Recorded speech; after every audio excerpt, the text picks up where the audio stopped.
think a lot of horror fans actually enjoy this for what it is. The first one is obviously superior. Yes.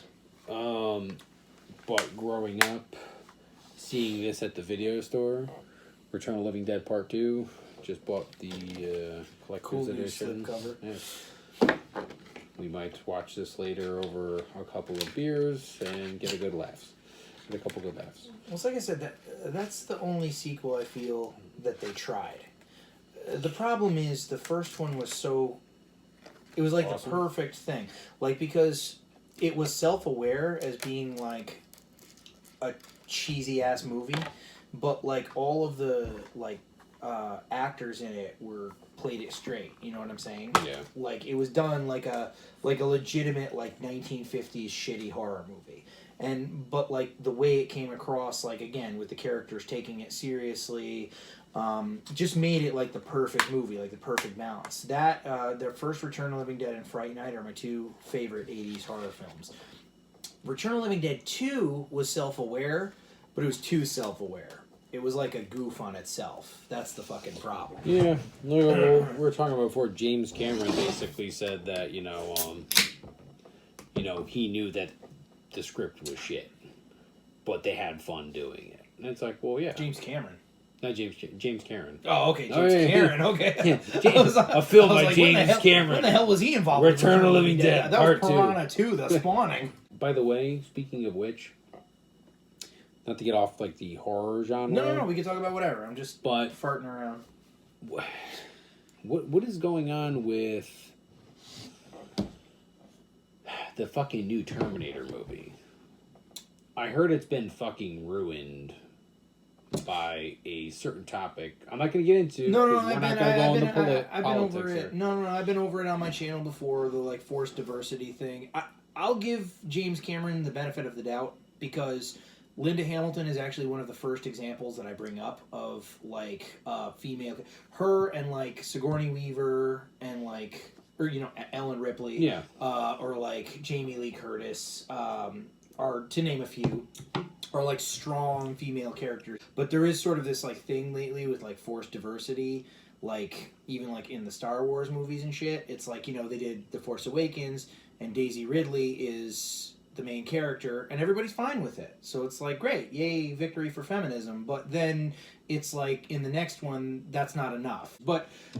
like I said, I would give it the benefit of the doubt because it's James Cameron. Yeah, and well, you know what it was? Because I guess a lot of people were getting fucking pissed because James Cameron was shitting on Wonder Woman, and he was basically saying like... James Cameron is a dick, but he's a talented dick. Well, I guess the point he was trying to make is women don't need to have, like, superpowers to be, like, tough. I agree. And, like, strong. And he was saying, like, essentially, like, you just wait until the new Terminator movie comes out. He's an arrogant bastard. Yeah. But... he's a talented arrogant bastard. He is, yes. That's what I'm saying. He gets the right to be an arrogant bastard because he's a good director. I mean, it's fucking James Cameron. I mean, as far as... the new Terminator movie, I guess people were sort of, like, confused because the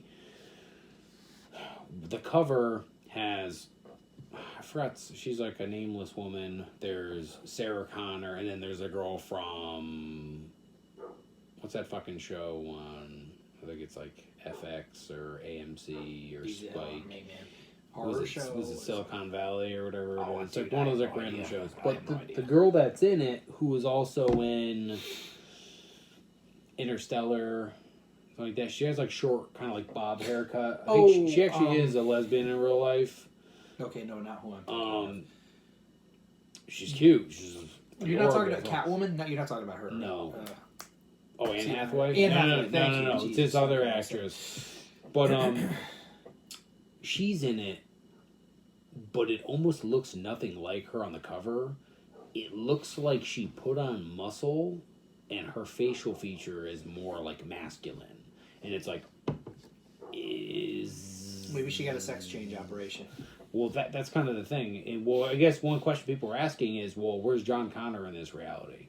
And it's like, well, maybe he's freaking dead already. Maybe in this reality, Sarah Connor is like the leader of the Resistance. Or maybe they're kind of going along with what happened in Terminator Genesis. Because, I mean, really, when you think about it, they were setting up for it since Terminator 2.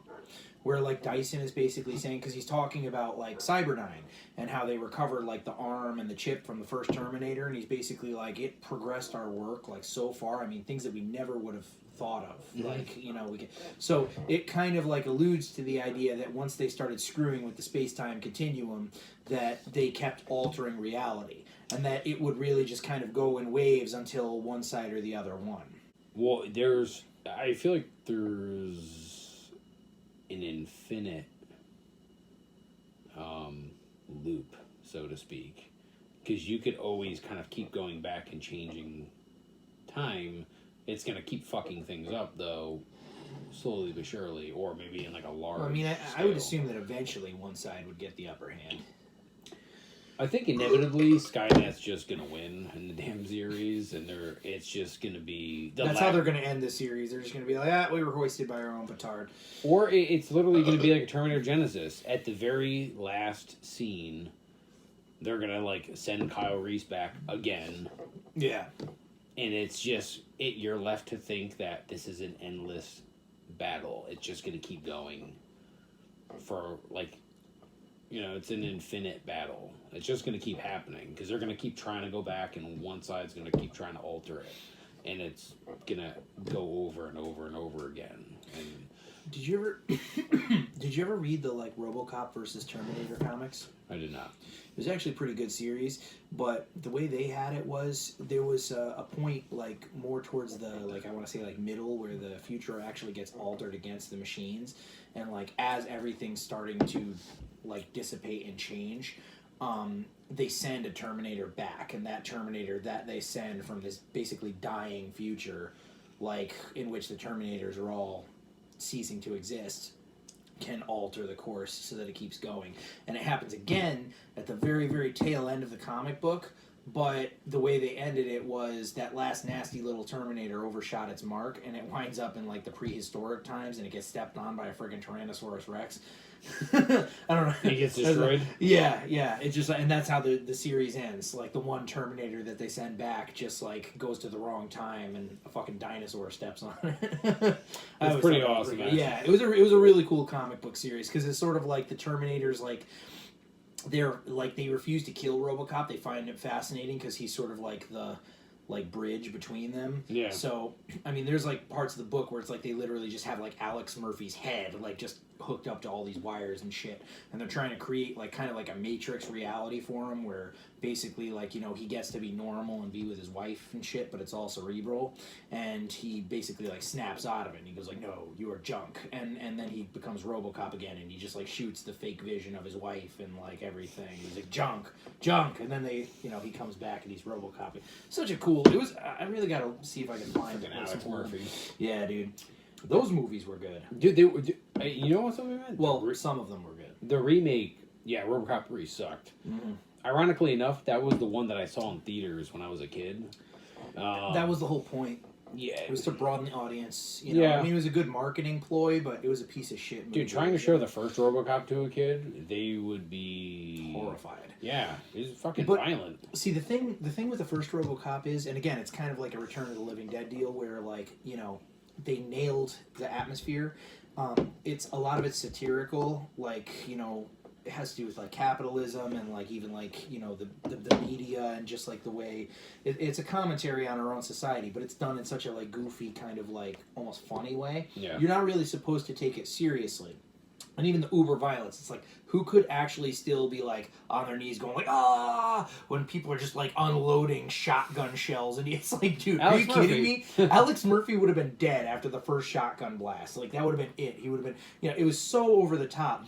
And that's kind of what made it beautiful, was the fact that like Paul Verhoeven is like, no, I'm just gonna make this like hyper violent movie that is not realistic at all and shit like that. And that's sort of like where RoboCop 2, while I do think it was cool that they had like another cyborg thing like fight him, that movie was as violent as the first one, but it was really dark. It wasn't funny anymore, you know. When I saw that, I mean, I mean, I saw all of them when I was a kid, but when I saw RoboCop 2, and you see like that little like freaking psychopath kid who tries to strangle freaking Nancy Allen. Yeah, he tries to like strangle her with like wire and stuff. It's like, dude, you evil little bastard. Dude, the kids in that movie were fucked up, man. The little league kids, they're like helping their coach like fucking rob. One of them was Eddie Kaspbrak from It. No shit. Yeah. Yes, he was. Yeah. Yes. Yeah. You know what's funny though? The kid, the little psycho kid that's like giving those like dope morphine shots or whatever to like the cop. He excuse me. Remember that little suitcase machine gun that he had? And he would just go and it'd pop out and he would just fucking unload. Yeah. You know that was a real prototype, right? They were actually like an actual weapon? Oh yeah. Oh no shit. They were actually trying to market that for like so you could sort of just be like nonchalantly walking around with like the suitcase. There's a little thing. flashlight built onto it. Mm-hmm. So it was, I think a lot of the people it was marketing towards were like suburban individuals. Why in the hell would a suburban need to carry around a machine gun? But it wasn't a machine gun, that's the thing. Oh, okay. It was going to be like a semi-auto.